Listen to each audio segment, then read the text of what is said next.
Assalamualaikum warahmatullahi wabarakatuh. Kembali lagi di channel Berita Mistis. Untuk kisah kali ini masih melanjutkan dari kisah yang sebelumnya, yaitu sebuah kisah yang berjudul Teror Mawar Hitam. Sebuah kisah yang diambil dari Wattpad dari tulisannya akun yang bernama Maknanau123. Sebelum kita masuk ke ceritanya, tekan dulu tombol like video ini dan jangan lupa tekan juga tombol subscribe channel ini dan nyalakan juga lonceng notifikasinya agar tidak ketinggalan cerita-cerita baru dari channel ini. Dan bagi teman-teman yang ingin membaca langsung ceritanya, nanti silakan saja kunjungi linknya yang nanti akan saya sertakan di kolom deskripsi. Dan seperti apa untuk kelanjutan kisah ini? Langsung saja kita simak berikut ini.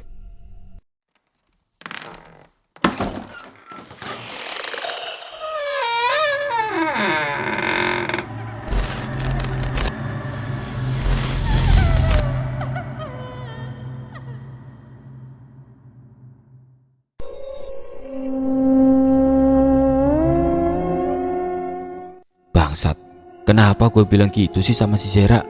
Pasti cewek itu makin jauhin gue aja, teriak Elang emosi.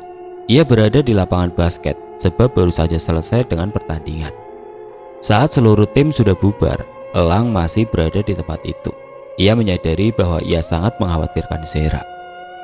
Saat ini pikirannya tertuju pada Zera. Ia harus mencari cara untuk dapat bicara empat mata dengan Zera dan mengatakan kata maaf. Dengan cepat Elang mengambil tasnya, kemudian segera pergi dari lapangan basket hendak menemui Zera ke rumahnya. Tidak butuh waktu lama, Elang sudah berada tepat di depan gerbang rumah Zera. Ia tidak melihat adanya kendaraan milik Alta, artinya pria itu tidak ada di rumah Zera. "Maaf, mau ketemu siapa ya?" tanya Pak Tono, penjaga rumah Zera. "Saya temannya Zera, Pak, mau ketemu Zera." "Udah ada janji, situ yang namanya Elang kan, yang pernah ribut sama Den Alta?" "Iya Pak, saya boleh masuk ya? Saya mau ketemu Zera." "Maaf Den, tapi..."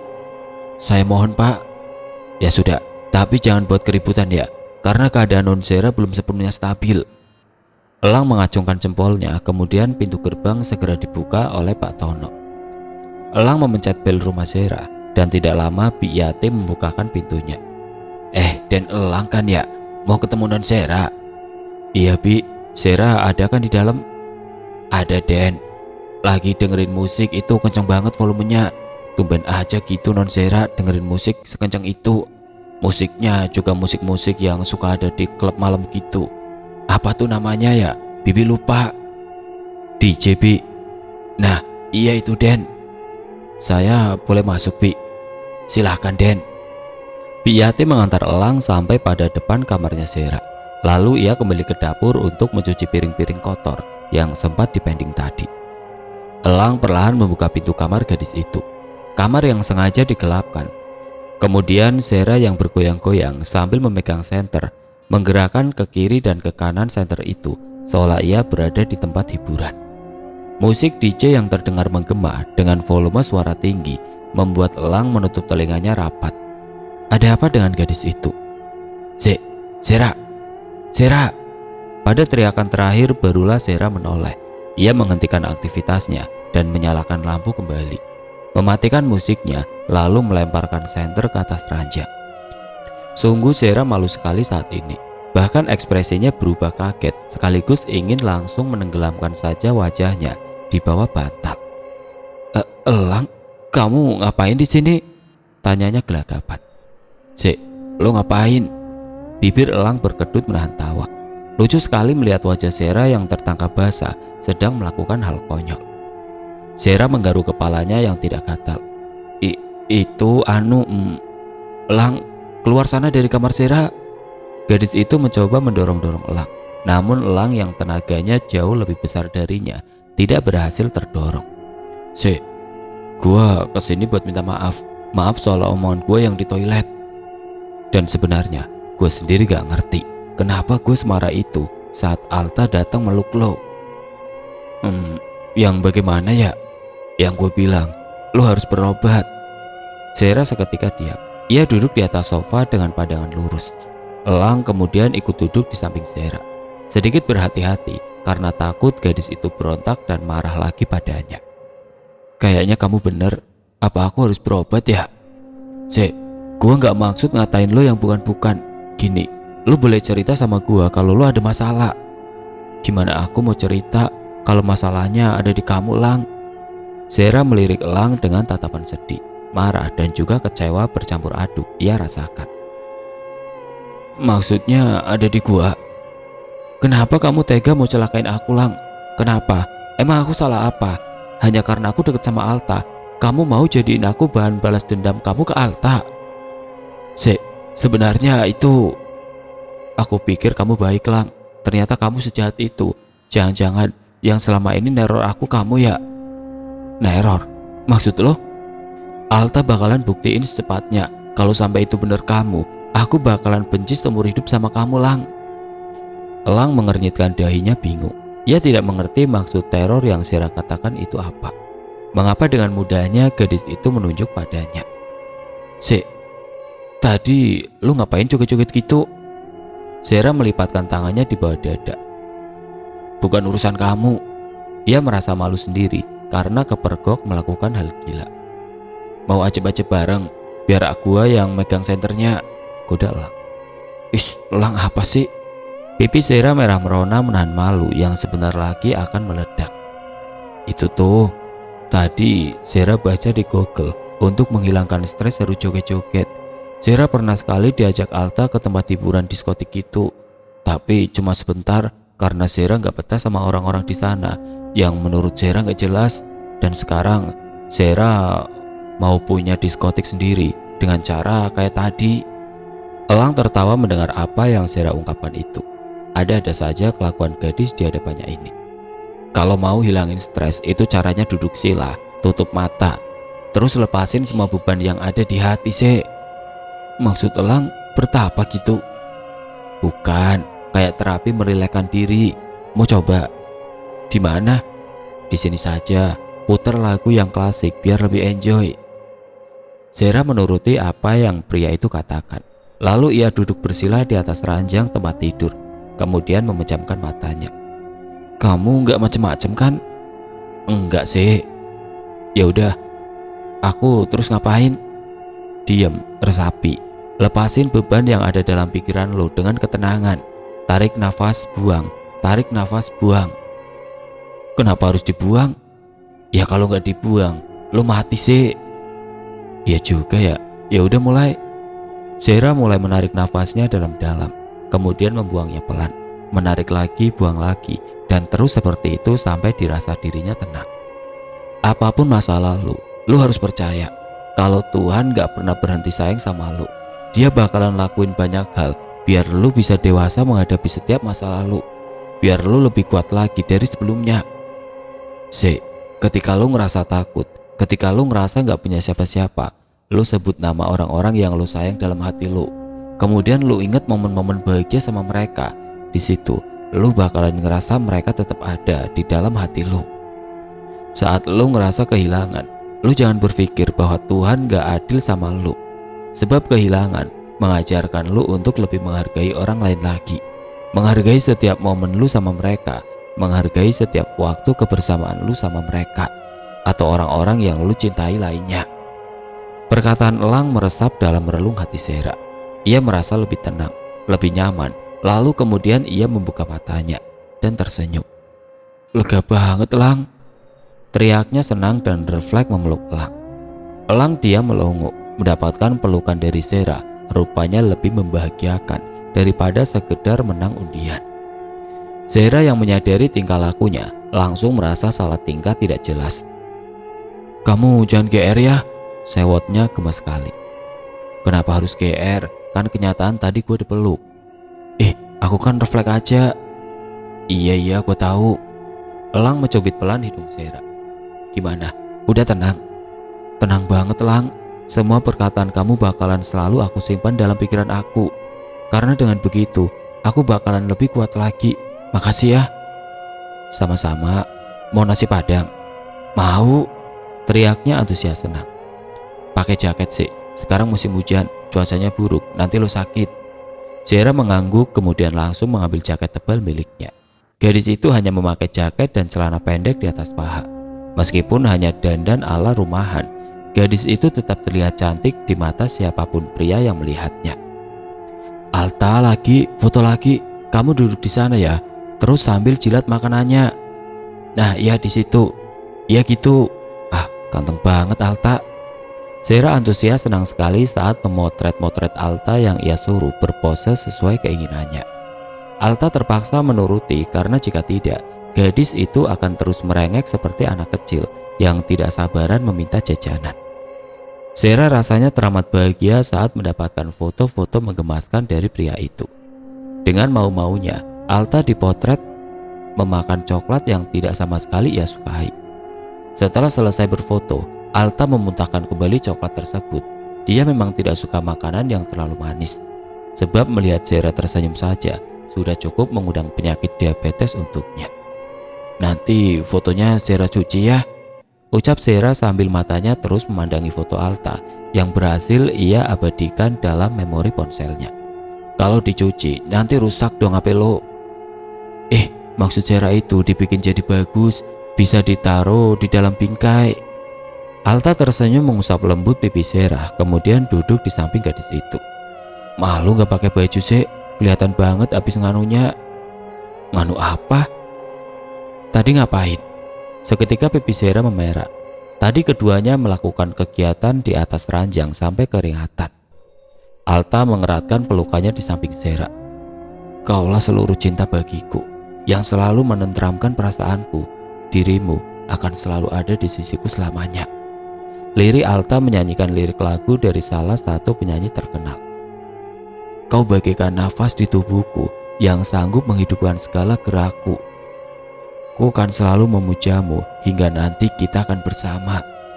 Zera meneruskan lirik tersebut dan Alta semakin gemas saja menciumi pipi gadis itu.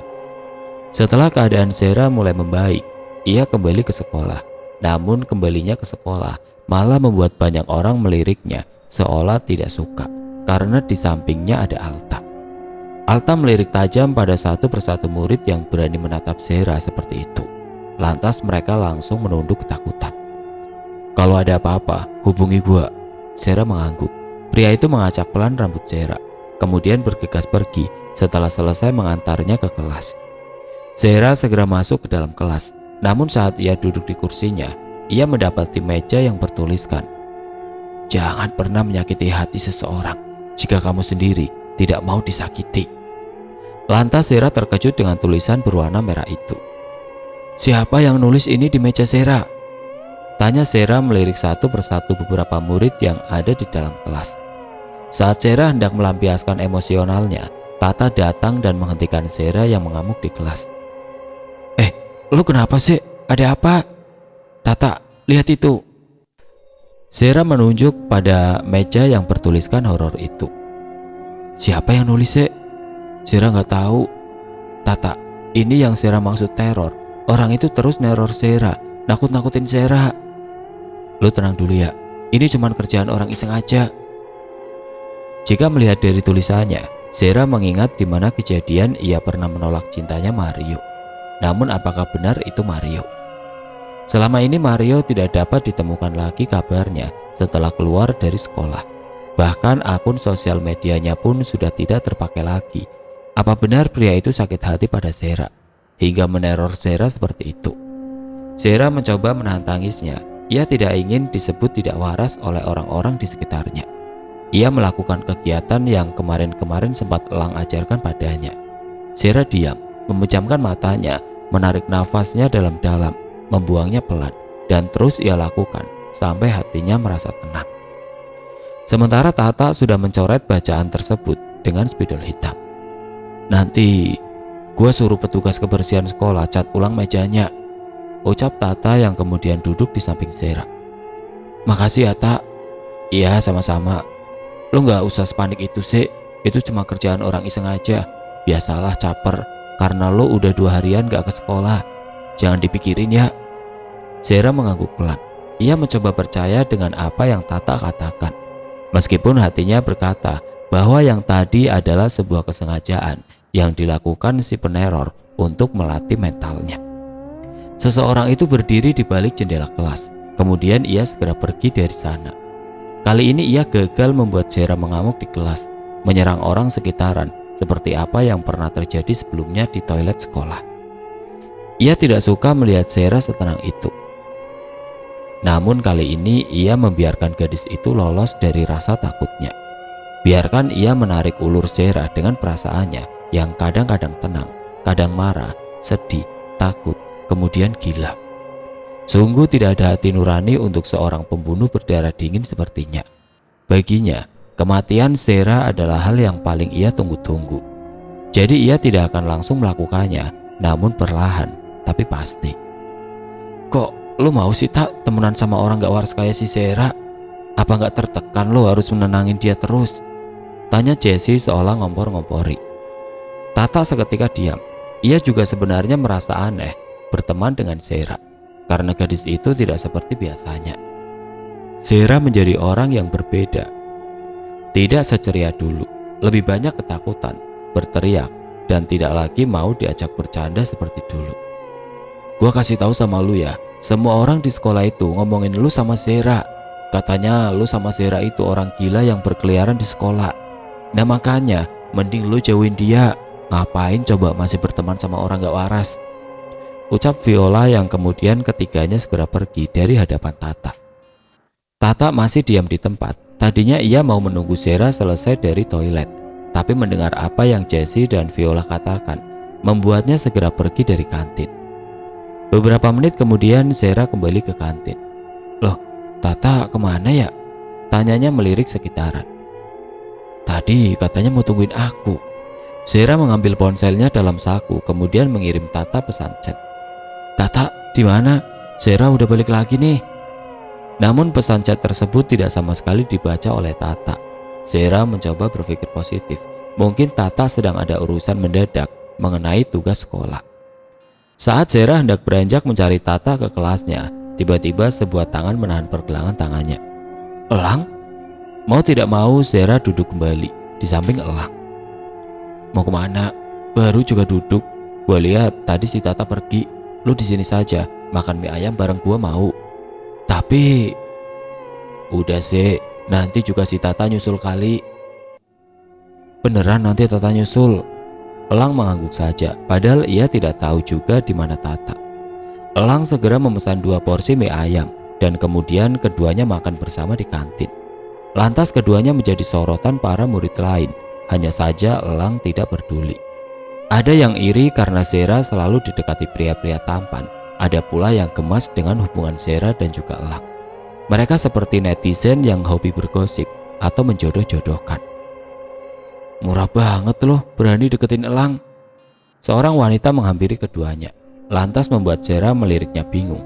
Apa maksudnya? Vi, ngapain lo di sini? Tanya Elang. Gua pindah ke sekolah ini cuma demi lo, dan ternyata dia yang bikin lo berubah sama gua. Zera teman gua, bukan siapa-siapa gua. V, nama wanita itu, lantas membuat selera makan Zera berkurang.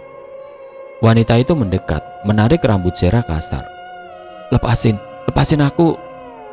Pinta Zera yang berusaha bergerak berontak. Dengan cepat Elang menarik V agar menjauh dari Zera. Lo bisa buat gak bersikap kasar. Dari dulu gue selalu tegasin sama lo, gue gak suka sama sikap lo yang kayak gitu. Kalau lo masih gak mau berubah, gue mau kita putus. Putus lo bilang? Setelah apa yang sekarang lo pergi dari sini sebelum gue bisa berbuat kasar sama lo. V segera pergi dari hadapan keduanya. Sementara Zera matanya sudah berkaca-kaca menahan tangis. Kepalanya masih terasa sakit akibat tarikan dari wanita itu. Elang kemudian mencoba menenangkan Zera. Maaf ya soal tadi. Itu tadi V, dia cewek gua. Tapi ya gitu, kita LDR beda kota. Sekarang dia sekolah di sini karena orang tuanya ada kerjaan di sini kayaknya. Sorry banget sih. Gak apa-apa kok, aku pergi dulu.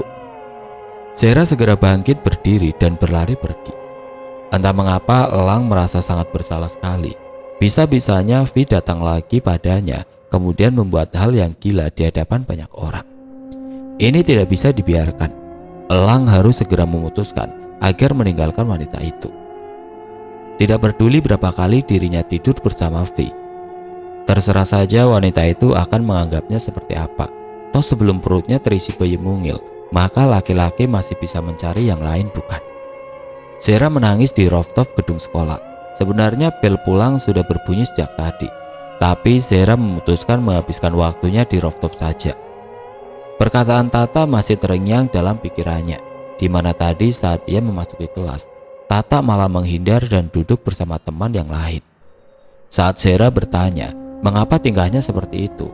Tata menjawab, karena Zera tidak waras. Lantas Zera tidak menyangka dengan apa yang Tata katakan padanya. Katanya kita sahabatan, Tak. Apapun yang terjadi, katanya kamu bakalan selalu ada buat aku. Aku gak gila, Tak. Kenapa kamu lebih percaya omongan orang daripada aku? Aku gak punya sahabat lagi. Aku cuma punya Alta. Aku berharap Alta akan selalu percaya sama aku. Gadis itu terus menangis. Dadanya sesak merasakan sakit yang luar biasa. Beban penderitaannya tidak berhenti sampai urusan teror. Dan sekarang dirinya dijauhi oleh sahabatnya sendiri. Tiba-tiba sebuah tangan terulur memeluk pinggangnya. Saat Zera berbalik, rupanya itu Alta. Gua selalu percaya sama lu, seperti lu percaya sama gua, lirihnya. Alta, kamu kok tahu aku di sini? Tadi gua ke kelas lu, tapi lu nggak ada. Ya udah, feeling aja sih. Ternyata bener. Tumben, ada masalah? Tata jauhin aku. Zera menunduk dan menangis. Alta mengangkat dagunya, menatap kedua bola mata gadis itu. Kemudian mengusap air mata yang mengalir deras dari sudut mata gadis itu. Kenapa lu cengeng banget sih, Cek? Heran, pantesan jomblo, ledeknya. Memang kenapa kalau Zera jomblo? Lagian Zera gak mau pacaran dulu. Alta juga suka marah kalau Zera deket sama cowok lain. Gua gak marah kalau cowok itu gua. Perkataan Alta yang di rooftop tadi siang kini terpikirkan olehnya. Saat Zera bertanya lagi, apa maksudnya? Pria itu sudah mengajaknya buru-buru pulang saja. Jadi Zera tidak mendapatkan jawaban dari perkataan Alta. Apa Alta juga suka ya sama aku? Gumamnya. Ponsel Zera bergetar. Ada chat masuk dari orang yang tidak Zera kenali. Gua tunggu lo di depan rumah. Entah siapa. Tapi daripada penasaran, lebih baik Zera segera menemui orang tersebut di depan rumahnya. Saat Zera membuka pintu utama, ia terkejut adanya Elang di hadapannya. Elang, kamu kesini, mau apa?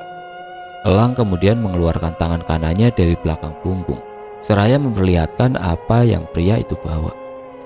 Boneka penguin berukuran kecil itu membuat mata Zera berbinar melihatnya. Biarpun Zera lebih menyukai boneka panda, tapi ia juga suka dengan boneka karakter lainnya. Itu buat Zera? Tanya Zera. Iya buat lo, nih ambil. Zera segera mengambilnya dari tangan Elang. Suka nggak? Suka kok, makasih ya Elang. Ia nampak bahagia mendapatkan hadiah mendadak dari Elang itu. Yang tadinya hatinya sedang merasa sakit, kini tergantikan dengan sebuah boneka lucu yang berhasil membuatnya tersenyum bahagia. Gua nggak ditawarin masuk. Oh iya lupa, ayo masuk. Kedua insan itu kini berada di ruang TV, tempat biasa Zera bersantai menonton acara siaran yang menarik. Zera sejak tadi terus memeluk boneka yang diberikan Elang. Kelihatannya seneng banget sama bonekanya, sindir Elang. Elang, makasih ya, aku suka banget. Kok bisa kamu tiba-tiba beliin aku boneka kayak gini? Sebagai permintaan maaf atas tingkah Vi sama lu. Aku gak apa-apa kok, aku udah gak mikirin soal itu. Elang tersenyum. Kemudian ia sedikit mendekatkan jaraknya. Elang, mau apa? Foto berdua yuk, biar ada kenangan. Tapi Zera lagi jelek. Lo selalu cantik sih.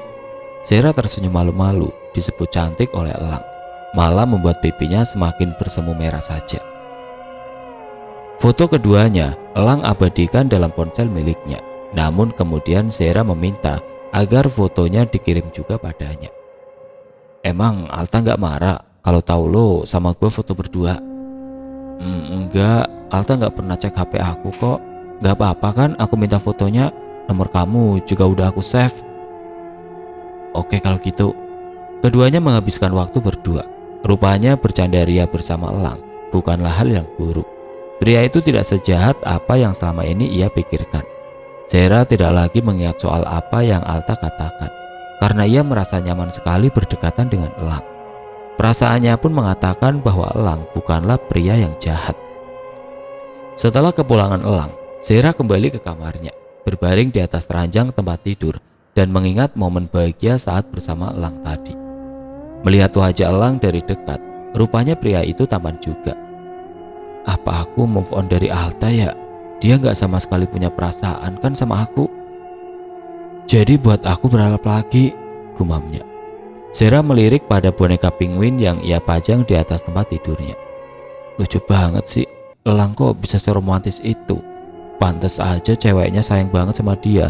Tapi kalau aku lari ke Elang sebagai pelarian perasaan aku sama Alta, kasihan juga ceweknya. Aku gak mau jadi pelakor. Brak, brak. Suara ketukan kasar dari jendela kamar membuat Zehra bangkit dari tempat tidurnya. Ia terkejut sekaligus takut saat dimana jendela itu semakin diketuk kasar. Perlahan Zehra turun dari atas tempat tidur. Alta, kamu Alta bukan? Al, jangan nakutin aku. Zehra melangkah semakin dekat. Ia membuka gorden jendela dan terkejut dengan wajah bertopeng pria itu yang kini dekat dengan wajahnya. Zehra diam 1000 bahasa. Ia mundur ke belakang karena takut. Sosok misterius itu membawa setangkai bunga mawar hitam, memperlihatkannya pada Zehra. Lalu tangan satunya menulis sesuatu di jendela menggunakan spidol berwarna hitam. Mawar hitam menjadi tanda untuk duka mendalam atas kepergian atau kematian yang sedang terjadi. Atau justru mawar hitam menandakan bahwa adanya kematian seseorang yang sedang diproses. Tulisan itu membuat Zehra menelan salivanya susah payah. Apa maksudnya? Siapa yang kematiannya sedang diproses? Pria bertopeng itu segera pergi dari hadapan Zehra. Sementara Zehra masih diam dengan air mata yang terus mengalir deras. Bagaimana bisa sosok itu naik ke atas rumah bertingkat dan masuk melewati balkon kamar Zehra?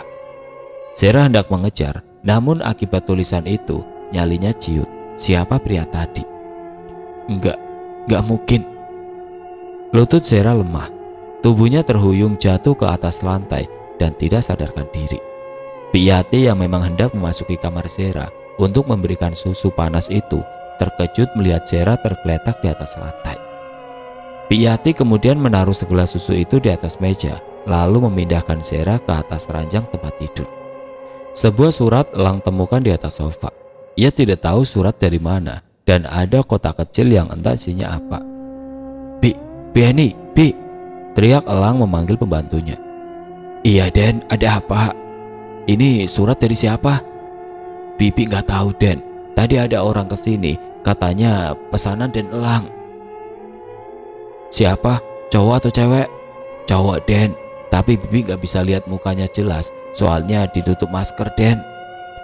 Elang mengangguk kecil, kemudian Eni kembali ke dapur untuk melanjutkan kegiatannya memasak. Elang membuka selembar surat itu. Gimana? Udah puas belum main-mainnya? Masih mau coba bermain? Silahkan, saat waktunya tiba nanti, jangan kaget ya. Dahi Elang mengkerut bingung, apa maksud isi surat itu? Kemudian kini beralih membuka kotak kecil itu dan isinya adalah boneka. Namun bukan boneka lucu seperti yang ia berikan kepada Zehra, melainkan boneka yang terbuat dari jemari yang seringkali dipakai untuk menyantet seseorang. Boneka itu berbau anyir yang artinya ada tetesan darah binatang dicampurkan pada boneka itu. Elang melempar kotak berisi boneka itu ke lantai. Rahangnya mengeras emosi, tangannya sudah mengepal menahan amarah. Siapa yang berani meneror gua kayak gini? Dia pikir gua takut sama yang beginian. Sampah. Elang mengambil kembali kertas serta kotak berisi boneka itu. Gua bakalan jadiin ini bukti buat jerat lo ke penjara setelah gua sendiri tahu siapa lo, ucapnya sambil tersenyum menyeringai. Piyati yang sedang mencuci piring-piring kotor yang sejak tadi menumpuk. Zehra memang sekarang banyak makan karena ia menghindari mentalnya yang down. Untuk membuat gadis itu tenang, Piyati mencampurkan obat penenang pada makanan yang Zehra makan. Nyusahin aja kerjaannya, tapi puas lihat dia ketakutan kayak gitu. Artinya rencanaku dan anakku berhasil. Sebentar lagi juga itu anak depresi, gila dan bunuh diri. Tapi anakku bilang, dia tidak suka kematian yang simpel. Lalu apa rencana selanjutnya? Gumam Yati. Rencanaku selanjutnya bikin Zera benar-benar gak bisa bedain mana hayalan dan mana kenyataan. Seseorang itu datang menghampiri Yati yang ia sebut dengan panggilan ibu. Ia membuka topengnya, kemudian tersenyum di hadapan ibunya. Alta, ibu capek terus-terusan harus jadi pembantu di rumah ini. Kenapa nggak kamu matiin aja si Zera? Apa kamu jatuh cinta sama dia? Kamu tahu kan apa misi kita berada di sini? Bu, Alta punya cara tersendiri buat kematian Zera. Ibu tahu juga kan kalau Alta licik. Buat matiin orang itu gampang, Bu. Bahkan kalau ibu sadar, ibu bisa hitung udah berapa banyak orang yang Alta bunuh karena Alta nggak suka diganggu. Sekarang Alta mau rencanain pembunuhan buat Elang. Dia terlalu banyak ikut campur. Ibu setuju, Al. Dia benar-benar penghalang buat kita. Kemarin-kemarin dia datang ke sini buat hibur si Zera. Jadi mental anak itu nggak jadi down karena adanya cowok itu. Ibu setuju kalau kamu segera bunuh dia. Ibu nggak perlu cemas. Alta makin cantik dalam hal ini. Ya, selama ini merekalah yang menjadi seseorang di balik teror mawar hitam. Ada hal yang membuat keduanya melakukan itu. Flashback ke masa lalu. Alta di Dirgantara. Semua orang tidak mengenal dekat siapa dirinya kecuali Yati selaku ibunya. Mereka hidup dalam kesengsaraan saat dimana Bima selaku ayahnya Alta dengan tega meminta Yati menggugurkan kandungannya ketika Alta masih berada di dalam perut. Saat Bima mengetahui bahwa anak yang dikandung Yati adalah laki-laki, maka Bima berusaha untuk terus mendekati Yati kembali dan seolah memberikan perhatian palsu serta janji-janji palsu agar Yati terbujuk rayuannya. Yati mempertahankan Alta sampai di mana Alta lahir ke dunia. Bima berharap Alta bisa menjadi penerus usahanya. Namun Yati menentang keras karena seharusnya Alta bukan sebagai penerus, melainkan pemilik. Seluruh harta yang dimiliki Bima adalah milik orang tua Yati. Laki-laki biadab itu dengan tega membunuh mertuanya sendiri atas dasar keserakahan. Bima licik. Ia ingin Alta menjadi budak bukan sebagai pewaris tunggal. Saat Alta berusia 10 tahun, saat itu pula Bima mengambil hak asuhnya. Ia berhasil merebut Alta dari Yati. Saat itu Yati mengatakan, "Kamu ikut dia, tapi tenang, kita masih bisa bertemu. Ibu punya rencana untuk menghancurkan dia." Dan saat itu pula Alta mengikuti apa yang ibunya katakan. Zera Amandita, anak perempuan itu sudah menjadi target untuk Yati. Karena anak perempuan itu adalah anak hasil perselingkuhan antara Bima dan Sofia selaku ibundanya Zera. Saat Zera berusia 10 tahun, Yati mendekatinya karena yang Yati tahu, anak itu selalu sendirian di taman sekolah. Yati juga tahu bahwa Zera anak yang pendiam. Ia juga kebetulan satu sekolah dengan Alta. Zera, Yati datang duduk di samping Zera. Ibu siapa? Ibu mau apa? Zera ini penakut orangnya. Ia sulit bergaul dengan siapapun karena pernah menjadi bahan bulian. Kenalin, nama ibu Bu Yati. Kamu sendirian aja, gak ikut main sama teman-teman kamu. Bu Yati tahu nama Zera. Itu, Yati menunjuk pada name tag yang Zera kenakan. Kamu kenapa gak ikut main sama mereka? Karena aku gak pantas berteman dengan mereka. Orang-orang bilang aku idiot, padahal aku tidak seperti itu. Aku malu. Ibu punya anak laki-laki namanya Alta. Kamu bisa main sama dia dan kalian bisa jadi sahabat. Alta anak yang suka marah itu. Aku kenal dia. Dia suka marah-marah kalau papanya ajak pulang bersama. Sebenarnya Alta gak seperti itu. Kamu hanya belum kenal dia dekat. Nanti kapan-kapan ibu ajak kamu dan Alta agar bermain bersama ya. Zera dengan polosnya mengangguk. Cuma tinggal satu, aku harus mengatur strategi di mana Zera gak bisa ketemu bundanya lagi. Dan akhirnya aku bisa masuk ke dalam kehidupan anak itu mulai dari sekarang. Yati merencanakan sebuah pembunuhan untuk Sofia selaku bundanya Zera. Ia ingin agar wanita itu segera disingkirkan untuk membuat rencananya berjalan mulus. Saat itu Yati meneror Sofia dengan mawar hitam, sama seperti apa yang akan Zera rasakan nanti setelah beranjak dewasa. Alta yang akan melakukan teror itu. Lama-kelamaan Sofia menjadi tidak waras. Saat itulah Yati menculik Sofia, membiarkan wanita itu dikurung di satu ruangan. Yati memberikan surat palsu yang ia buat sendiri dengan tangannya, seolah Sofia pergi untuk luar negeri bersama suami barunya. Saat itulah hati Zera hancur. Ia menangis histeris luar biasa karena tidak ingin melepaskan kepergian bundanya. "Tenang ya Zera, ibu siap jadi penjaga untuk kamu. Ibu siap untuk selalu bersama kamu. Ibu akan menjadi pembantu di rumah kamu dan sekaligus menjadi ibu untuk kamu. Bunda kamu menitipkan kamu sama ibu."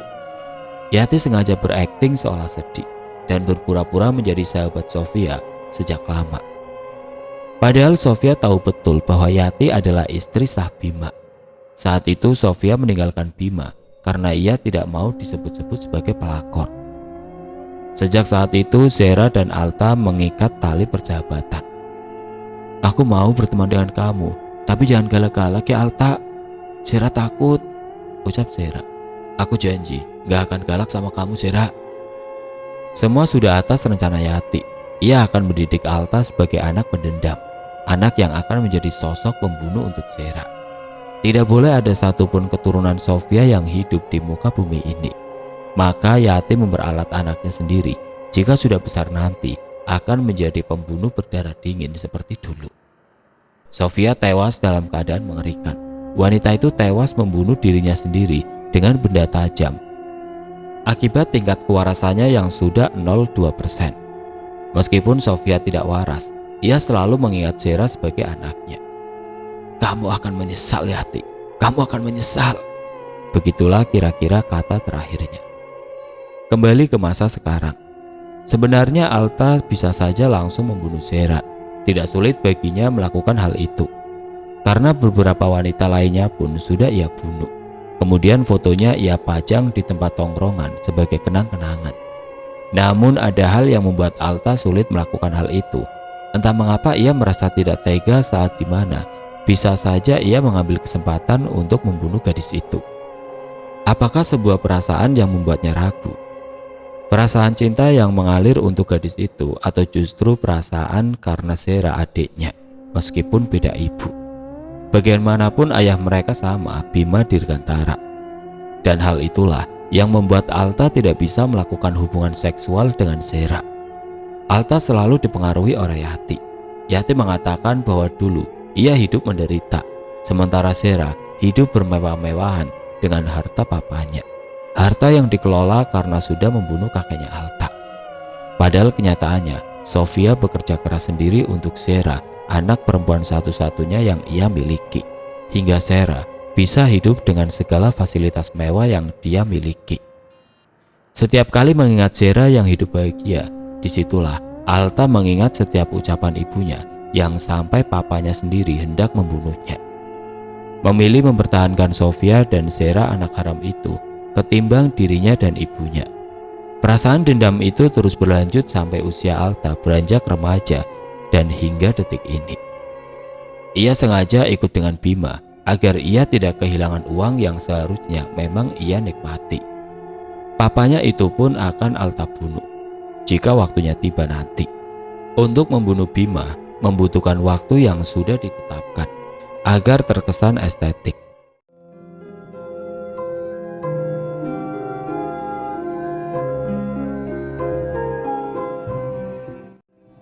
Oke teman-teman, sampai di sini dulu ceritanya. Nantikan kelanjutan kisah ini di video berikutnya. Agar tidak ketinggalan, klik tombol subscribe channel ini dan nyalakan lonceng notifikasinya. Wassalamualaikum warahmatullahi wabarakatuh.